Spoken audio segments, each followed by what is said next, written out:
Hello, my name is Desmond Lynch. I'm 26 years old and I'm a filmmaker. This is a special behind-the-scenes audio commentary episode on the production of my short film, SHOWTIME.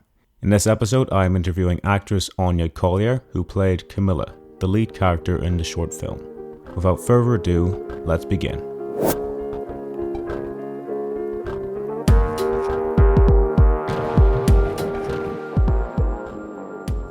Hello, my name is Desmond Lynch. I'm 26 years old and I'm a filmmaker. Today I'm interviewing a very special guest. That leads me to my first question. Who are you and what do you do? So my name is Áine Collier and I'm an actress. No, that's great. It's lovely to have you here, Áine. We haven't chatted in I think a year or two, because I think you're down south and you're flat out doing theatre and film and TV and stuff like that. It's great to see how your careers progress, because I think when we did SHOWTIME, you were just a couple months out of acting school, and you didn't even have an agent yet. So as soon as you finished SHOWTIME, you got that sorted, and then you got more jobs, which is great. And I remember how we met was when I was doing the casting process. What I was looking for was very professional people, age had a playing age between 18 to 25.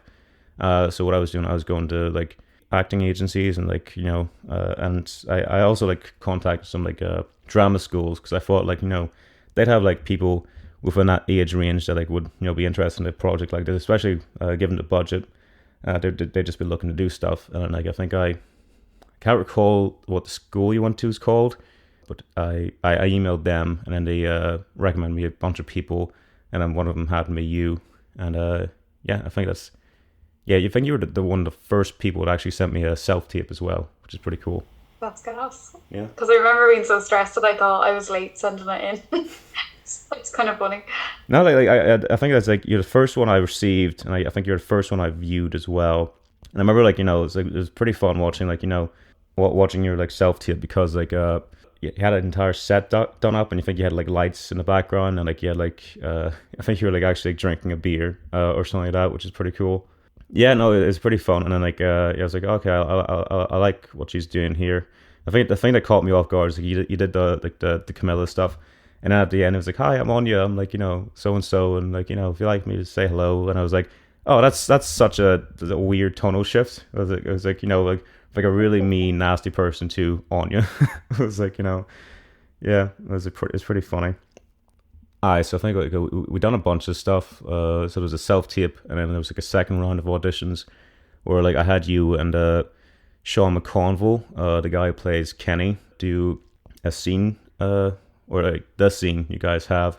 I basically talked to you, and I gave you different directions, because I wanted to see how well you could follow directions, how well you could listen and stuff like that.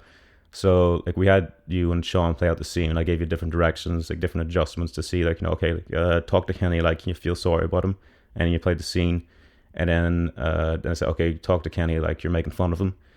And he played the scene, and then I think I said something okay, talk to Kenny you're just bored, you don't really care. And then we played the scene. So a lot of that stuff I didn't end up using on the day, and I think I was more pedantic about how to do stuff. But I just did that to see how well you could respond to scene direction, and also see test the vibes. Is this woman a bitch or not? Can I get on for her? But no, turns out you're very dead on. So that was great. Little do you know. No, I'm joking. She's a great actress. Full time. But yeah, I think we did a bunch of extensive rehearsals, because for those who haven't watched SHOWTIME, it's a bit of a weird project, because it's basically a one-woman show / soliloquy, and it's pretty much mostly you for the entire thing, just talking to the camera, which is pretty fun. It's also very difficult to tell people about, because they ask, oh, what's the film about? I'm it's about, fuck, what is it about? It's just she talks to the camera and she weirds out the audience, and then that's it. That's the movie for the most part. But yeah, because it was a lot of talking, we had to do some rehearsals, which were easy enough to do because we just did it via Zoom, and we did a bunch of stuff like that. And then I remember the day he came to Belfast, it was the day before we shot, and I thought, okay, Áine's going to be the bus depot at 3. I haven't got a haircut in a long time, so I'm just going to get a haircut. I'm going to make it on time. And I get to the barber's, and there's a massive fucking line, and I'm oh, this is going to take ages. And I did take ages, but I thought, okay, I'm still making time. By the time I got out of the barbers, I checked my phone. I had like 3, 4 missed calls from Áine, and I was like, oh shit. So I had to run to the bus depot, and like, and it was like March, but like I had like long hair. I hadn't cut it in a while. So as soon as like it got like to a skin fade, I was like running down. I was like, oh god, it's so cold. Why didn't I bring a hat? And like, so I think that's like how we met in person first. It was just like a really, really bad first introduction. So yeah, that was pretty funny. Of course, had to be proper Des fashion. But yeah, so that leads me to my next question. What made you interested in coming on board for Showtime? I think when I read the script, because sometimes like I find it that it's nearly difficult to get the character when I read something because like I like doing a lot of work on a character. But I think when I read Showtime, I just knew I saw the character like straight away. And I kind of saw that I could have lots of fun with her. So yeah, I think when I saw it, I was like, oh, I could do this. This is a fun one. So yeah. Yeah. What made her fun to you? I always love a character that's like not one straightforward or two, like it's just a bit dirty, like gritty. Not dirty in terms of like she's covered in physically shit. dirty. Like no, it's like no, like I mean like she has like there's a bit of complexity and like stuff like that. Yeah, that like she's just not. I don't know, and she's skeptical about the world, and I don't know. There was a lot to her, and then she also had like light moments, I suppose, as well, where she could make fun. But then, yeah, I think when you relate as well, like obviously she's a very complicated character and there's a lot going on, but I think relating to like the feeling kind of stuck in something or just, do you know what I mean? That kind of feeling, I was like, I could do that. I know that feeling. So yeah. Yeah, that's great. And then for those like listening, you kind of notice that like Áine isn't from Belfast; she's from Wexford. So we had to do some, yeah, or somewhere like that. But yeah, we had to do some work on the accents, and what we did was like we had Sean and another fella called Marty McClarnon. I think that was it. They had some Zoom calls, and they just talked about the town.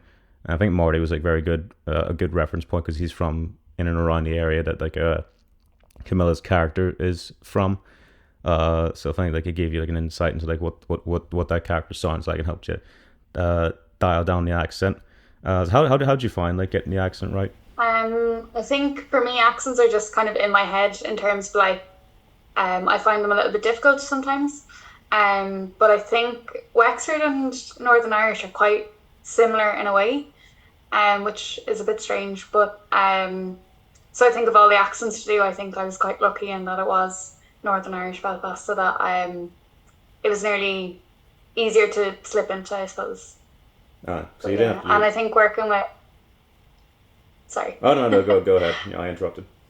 I was just going to say working with Sean and sorry, Marty, I can't remember. Oh, that's Marty. Yes, sorry. Like that really helped as well. Yeah. Perfect. Yeah, so like the accents were pretty good. And I was like asking people on set, and like Tom, and I think majority of people are like from Belfast or have lived there quite some time, and like they're all like, yeah, like the accents, you wouldn't know, which is great. Because I remember like I was like trying to set up those like trying to set up people to talk to you. And I remember like one guy says, I'll do it, but like Des, I think like you're wasting your time because like there's a bunch of productions that don't put this much effort into the accents. You'll watch TV shows on the BBC that are like shot here and the accents are all over the place. Like it's like, oh, one guy's from Belfast and one guy's from Derry and like one guy's from wherever, and they're all like, oh, they're all a family. It's like, are they? They don't sound at all alike. So, but no, I wanted to put some like effort into the production, like because I took it very seriously. And like we put a lot of work into it, and I think it paid off very well in the end. But yeah, like and I remember like we were doing rehearsals, like the Zoom ones. Yeah, we did those. No, those are okay. I think they got better once I kind of like started approaching the script differently. Because like what I'd done is I started learning the lines, and I started like just by myself performing them to myself. And like I remember like the last scene, like that last paragraph. I remember like when I first started doing rehearsals with you, I was like, oh, like try to say it pure monotone, emotionless. And like and like you were having a rough time, and then like when I was learning the scenes and like I was performing those lines, I was like, oh, I can't like do this a monotone, like you can't say these words without getting a wee bit emotional and stuff like that. So Yeah, so I as soon as like the next rehearsal came out, I was like, it's like, oh, and I was wrong. I was just like flat out wrong. Like you're in the right, and like we played it differently. And I think like the big takeaway I think from most of the rehearsals I got was like, and like my films prior, because I think like I did have a tendency to over direct. Like I was like very pedantic about like the words you say, and you say it this way and do this and do this, and that's okay. Like if you're on stage and like you have to hit certain like beats of like, oh, I have to go to the table here and I have to like touch this thing and do that and do that. Just like, oh, I have to move about. Like whenever like you're trying to like act and say, okay, like I have to pretend like these lines like I've spent like a month learning, that like they don't sound pure rehearsed, and like I'm just coming off the top of my head. And that's kind of hard to do if like you're like in the back of your head, I have to say it this way and I have to say it that way and all that stuff. So I think like I'd say a lesson for me was just like just being less of a control freak with that stuff. I think would have helped. But despite that, I think you did a great job like overcoming my bullshit. But but yeah, no, it was great. And I think yeah, I think like my favorite scene in the film is like that last scene. I think on the day it was quite intense to get, because we did like 14 takes of this like one shot master ending. And put in context, I think like every other shot and every other scene was like 2 to 5 takes at most. So it was quite a big thing. But it was the ending, and I had to talk to crew until like because we were supposed to wrap that scene at a certain point. I was like, no, we have to keep doing it just to get it right. And I think like at a certain point, like between takes, I was like joking around and stuff like that, and like I saw like you were kind of like in the zone. I was like, okay, I need to stop talking to Áine. I need to stop like telling her jokes, because I'm gonna throw her out of the zone. So I did that, tried to isolate you, and I think we chatted, and I gave you some direction. I remember giving you some stuff that was like, I think back and I was like, that's borderline unplayable. Like it's like, oh, like imagine like the guys upstairs and all that stuff. But I really what I wanted to say was just be quieter, but I didn't want to tell you to be quieter because I thought like you would have, it would have been strange. Yeah, and I remember like it got to the point where like we did like 13 takes, and I was like, I think you were getting like you're doing stuff, and like you're getting more wound up and stuff like that. And like I think like what we did was like like we get like I think you said to me, okay, Des, just to get in the zone, I need to like as soon as like you have the cameras rolling, just give me like 10 like 15 seconds just to like before you say action. And so what we did was just like like the cameras and the sound were rolling, and I just like wait there for like 10 seconds. And we're like every time I did that, like the camera and the sound guy just looked at me. Like I was like, well, Des, you're supposed to say action. I was like counting. I was beating on my arms like counting down to 10, and I said action, and you went out and you did your thing. And I was like, they're all pretty solid takes, but they weren't like what I was looking for. And at the end, I was like 14. Like 14 has to be it. So I just like said to you, okay, Áine, this is like the last take. I was gonna say like do whatever you want, and like yeah, did the take. You did what you wanted, and it was the best take of the day. Of the film, that is, because remember, like you went over, and there was a bit of blocking where to make the shot more interesting, you had to like move about the corridor. Otherwise, you'd just be standing still for the entire thing, which would be visually a bit boring. So what we did, we just like for the other takes, we had you like walk over and start playing with this like little like rip on the wall. And for this last take, what you did, you just ripped the entire thing off the wall, and started ripping it apart. And as soon as you did that, I was like, oh, this is great, I love this. So yeah. That's funny. Everyone like talks like that, gives like some great praise about your performance. So I think the only one who took issue with it was my buddy Phil. And was like, "Oh, what did you think of the film?" I was like, "Oh, I hated that character." He's like, "Why?" It's like, oh, she, like at the end, like she fucking like went up to the wall and ripped the wallpaper off, and I was like, "No, leave it alone, leave it alone." Like he took like great offense to you ripping the wall, like because it was hanging, and he's just like. And like she started playing with it, and he's like watching. He's like, "Oh, just leave it alone. Just don't do anything." He started ripping it off, and he fucking lost his shit and started yelling at the laptop.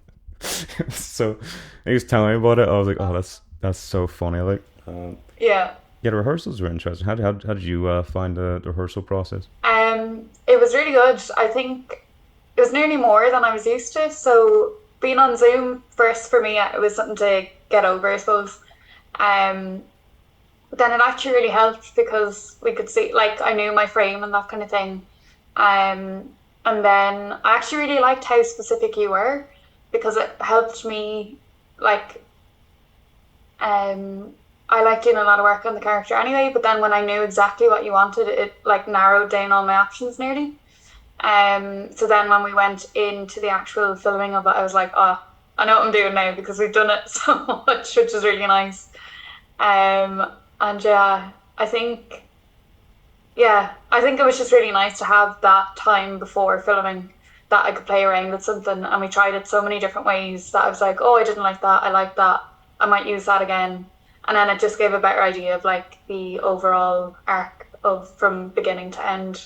Because she goes on a bit of a journey from beginning to end. So, yeah. Because there's not really much of like a plot here. So I think like the way I said to you is there's not really a plot. It's more like a character study. So we kind of have to like tell her story just through emotions. Like she starts off like just like not doing too well because she's getting home from work and like there's something annoying happening across the street and that's bugging her, and then like the cops show up and it's like, oh, this is class, and then the cops go away and she's like, oh, this is shit, and she meets Kenny and it's like, oh, this is really shit, and then like she like leaves Kenny and she's like, I fucking hate my life.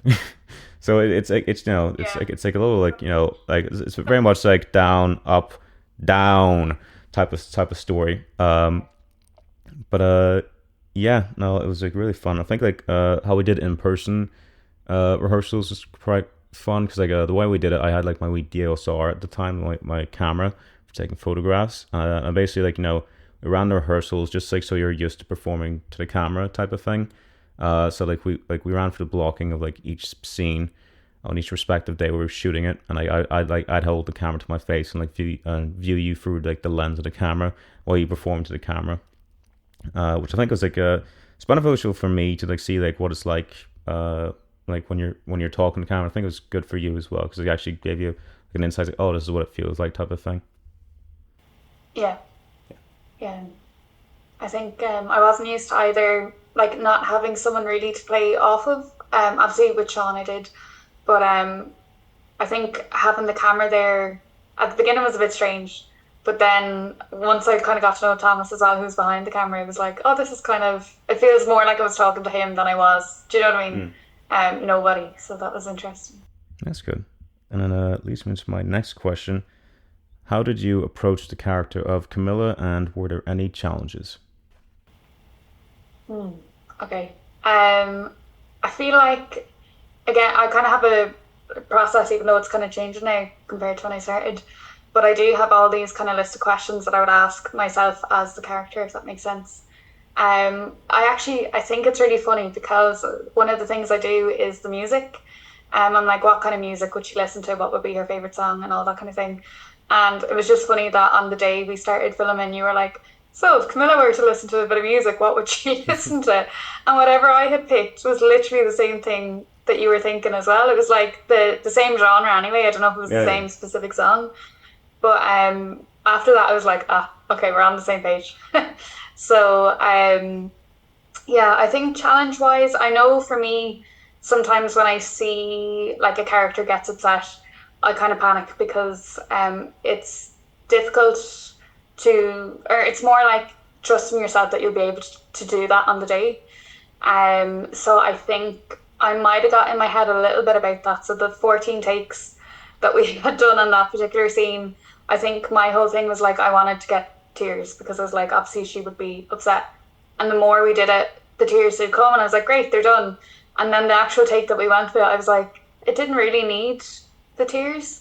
So I do agree with you that the last take was probably the best because by that point I'd given up on trying to come up with something specific, like a specific outcome, and then just see what happens as she goes. So I was kind of grateful that we got 14 takes on that one for me to learn, do you know what I mean, that I didn't need the specific outcome. So yeah. Yeah, I think like about like characters getting upset as well. I think like a large part of it is like just down to the writing, because I think like you could be reading the script and like the director says, oh, I want the character, like your character to cry at this moment, and then like you read like what they're doing in their life experience, and like what they're crying about is fucking nothing. I wouldn't cry about this. So it's like it's hard to get like the tears up when you're like talking about like like something really like I like my character finds sad, but to me I'm like, grow up, like it's nothing type of thing. But yeah, like stuff like that would be hard, especially because then like you're not in the zone. You're kind of like thinking of the character, and That's like more prevalent if like if the character's like very two dimensional. It's kind of like, it's like, okay, this doesn't seem like a person to me. It just seems like a plot device. It's like just like for that guy to talk to like get this thing, and so he has a motivation to like fight the bad guy or whatever.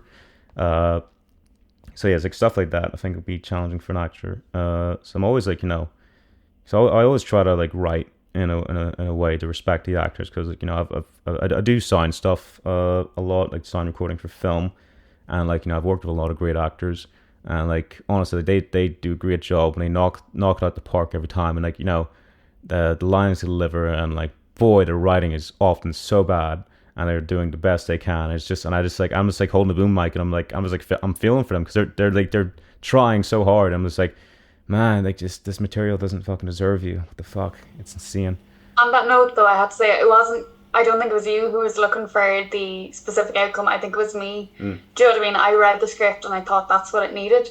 So it wasn't something that you necessarily were looking for. It was something that I was expecting of myself. Probably because I know it's something for me that I find difficult. So I was like, I need to get this to prove that I can act or whatever. Do you know what I mean? So I think it was more for me. As a wee challenge for you. Yeah. Yeah. But then I realised I didn't need it. So. Do you find it difficult, like, trying to act with, like, okay, you need a specific outcome? I think, because so as I just finished college, I thought I had to do all this work. And I do like doing all the work.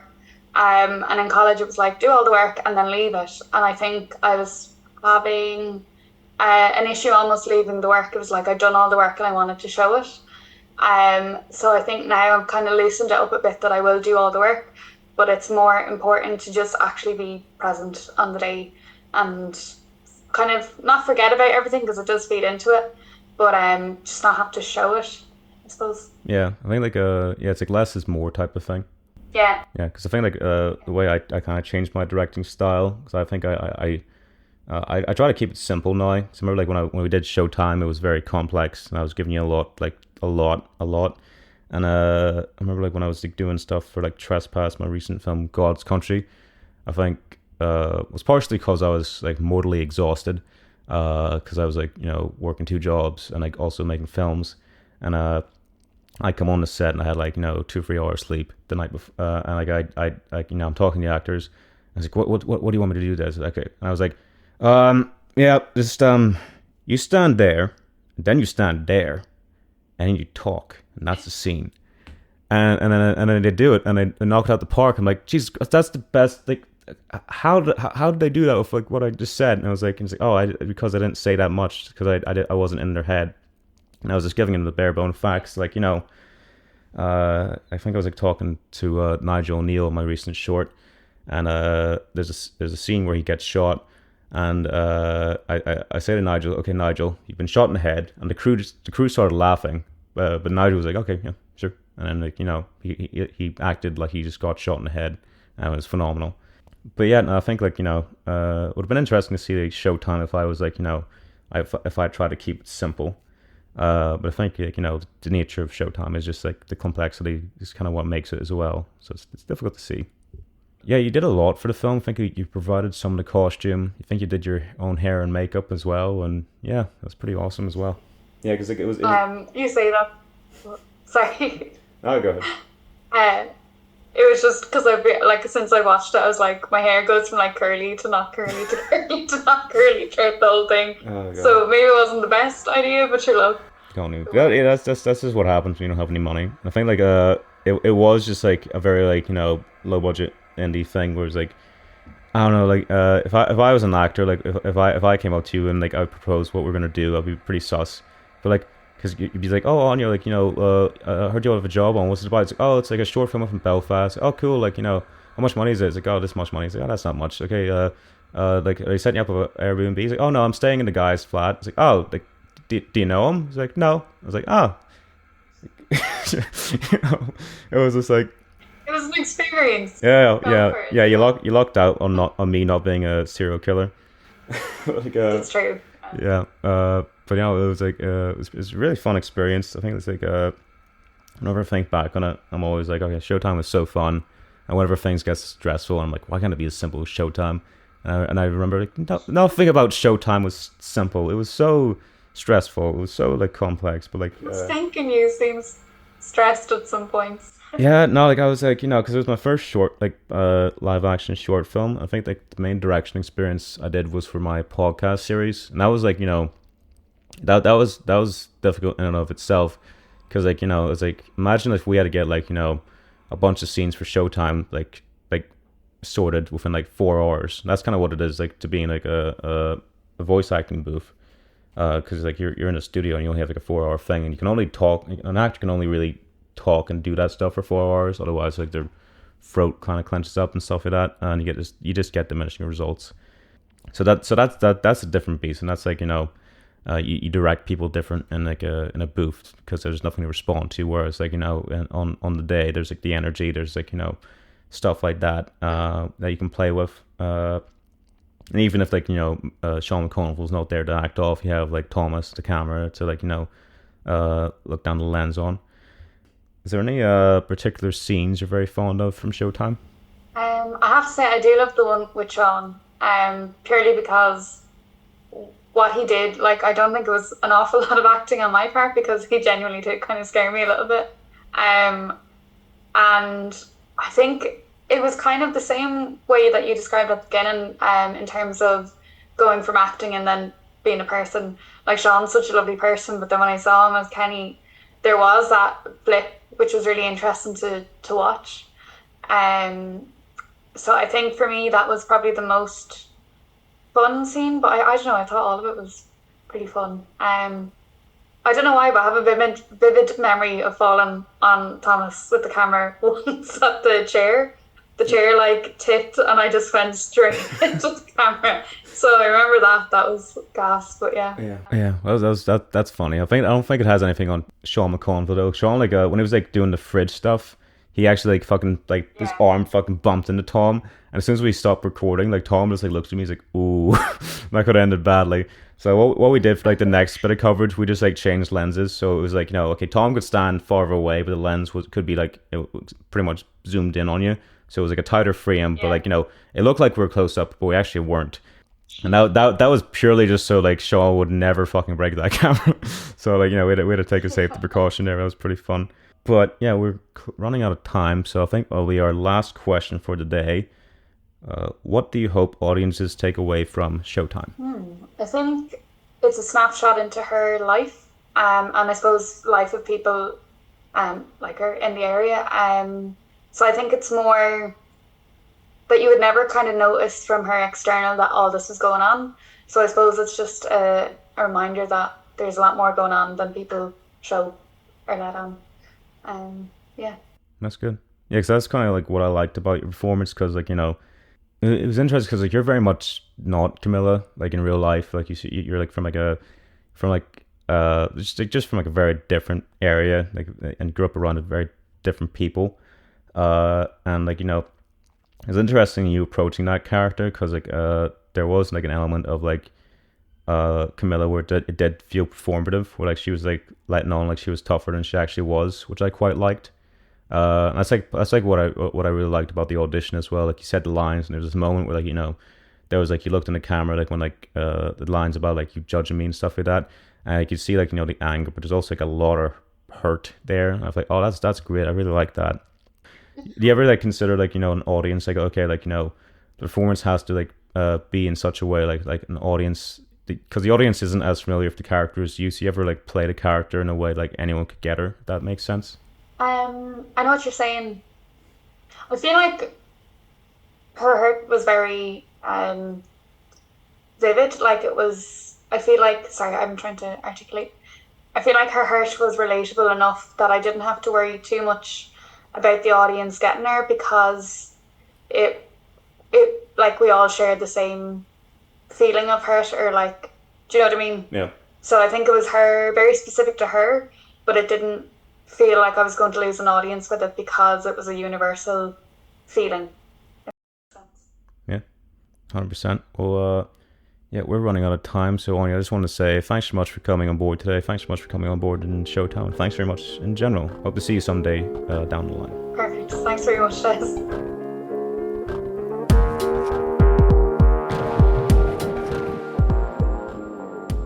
Well, that was my interview of Áine. I hope you all enjoyed it. There are more interviews with cast and crew yet to come. There is also a breakdown episode detailing everything regarding production from pre-production to post-production. There will also be a director's commentary episode of the short itself. Stay tuned. Thank you all for listening, and goodbye.